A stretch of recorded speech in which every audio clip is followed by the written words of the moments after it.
This is one of the toughest plants I know, able to withstand some of the hottest summers on earth and some of the coldest winters too, yet it comes back year after year in practically the same spot to provide us with food almost all year round. And not just any food, great tasting food. I think this plant is a worthy contender for one of the best plants you could ever grow. G'day, I'm Mark from Self Sufficient Me, and in this video I'm going to talk about this plant, and I'm going to name it after the intro. You probably know what it is already. Let's get into it.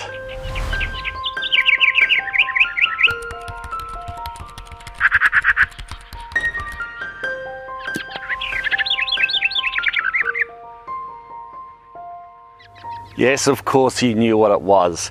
It's Perpetual spinach, from the same family as Swiss chard or normal chard or beets even, like beetroot. But whilst it might be from those families and look very similar to chard, it certainly doesn't taste like it. I reckon Perpetual spinach tastes more like regular spinach. And the reason why regular spinach, like English spinach and small leaf spinach, is popular is because it actually tastes sweeter and better than other types of green leafy vegetables. It's a real favourite all across the world because it just tastes good, and this tastes very close to the regular spinach. It also has slimmer stems and I think more delicate leaves than chard itself, which makes it better to eat, less stringier, better to cook up. Young leaves can be eaten in salads just fresh, and older leaves can be used in a stir fry. Cut up, shredded up, whatever. The stems are fantastic in stews or chopped up and used in stir fries also.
The Perpetual side of the name, of course, means long-lasting, never-ending, longevity, and I reckon that typifies this plant right down to a T, because this certainly is long-lasting.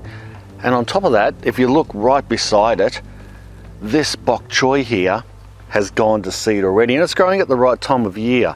But sometimes these other types of leafy crops go to seed earlier than expected, whereas you can always rely on Perpetual spinach. It doesn't go to seed that easy, and in fact I think the best way to grow this plant is through division and cutting right back and propagation rather than growing it from seed anyway. And speaking of propagation, that's exactly what I did with this plant. I cut it right back when it was suffering through summer, divided it all up. I only started with the one plant, and this actually is several plants all grouped in together. They've all eventually grown all back and bushed out, nestled beautifully, I might add, right in front of this lovely Everglades tomato.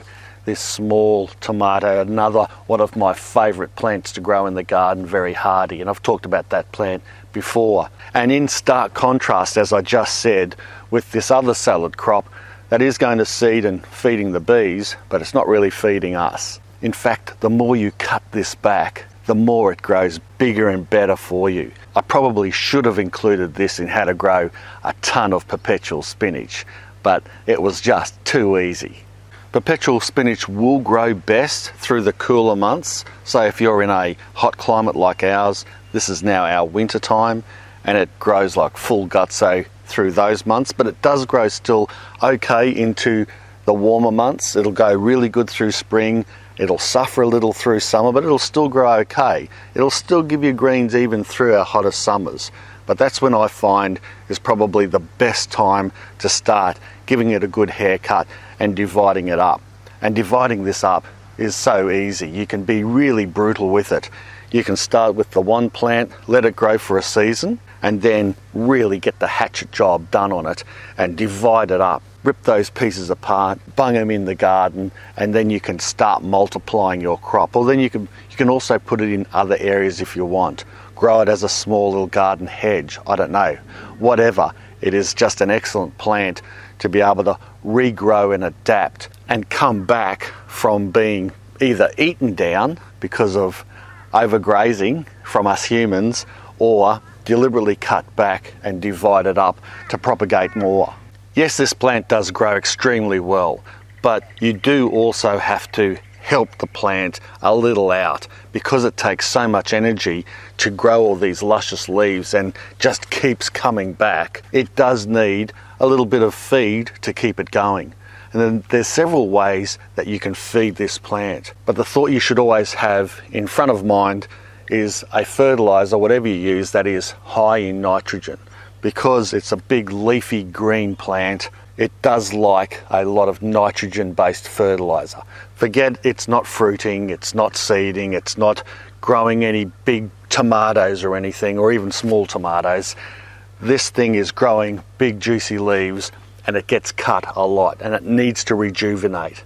So apart from the sun and having it in a good sunny location, although it doesn't do too bad in part shade, in fact it is getting shaded out a little bit through this winter by that big tomato plant. So apart from that positioning, I would be giving it plenty of good feeds of either a soluble fertilizer that you make yourself.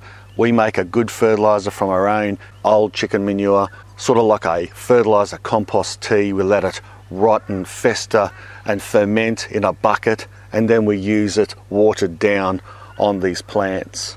But of course a commercial fertilizer is excellent as well, especially soluble ones that can go over the leaves and penetrate and get into the roots. But if you've got a bag of, say, Blood and Bone or one of those types of high nitrogen solid fertilizers, where you can sprinkle a handful or so around the base of the plants and just water it in well. And that's the other thing that I'd like to talk about, is watering. These plants, because they are lush, they do like quite a bit of water as well, and in particularly hot weather. If you don't water them enough, they will still grow quite well, but the leaves might start to get a little bitter. The more water you give them, the better tasting the leaves are. Of course, you don't want to be growing them in clay or heavy soil, otherwise the root structure might rot and you won't get much out of them. And it's more likely you're going to overwater them than if they're in really heavy soil. Best to have good free draining soil and water often, so that the water drains through but it gets as much as it likes to drink. And there you have it. There's one of the toughest plants you'll ever grow, and the mystery is solved of what this plant is. And I don't think it was much of a mystery to most of you, but if it was a mystery to some of you, that's great. I hope you enjoyed this video. If you did, make sure you give it a big green thumbs up, and also subscribe to the channel if you haven't already. Share the video around. Thanks a lot for watching. Bye for now. Now I've got to pick some for din-dins.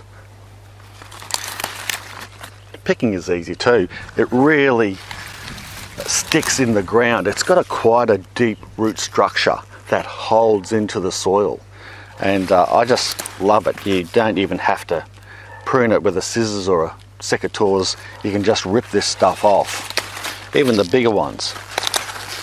Just do the old clicky click and off they come. These are a bit like celery, you know, a little bit like celery, except They taste similar to celery too.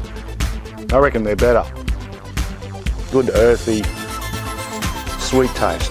They're beautiful.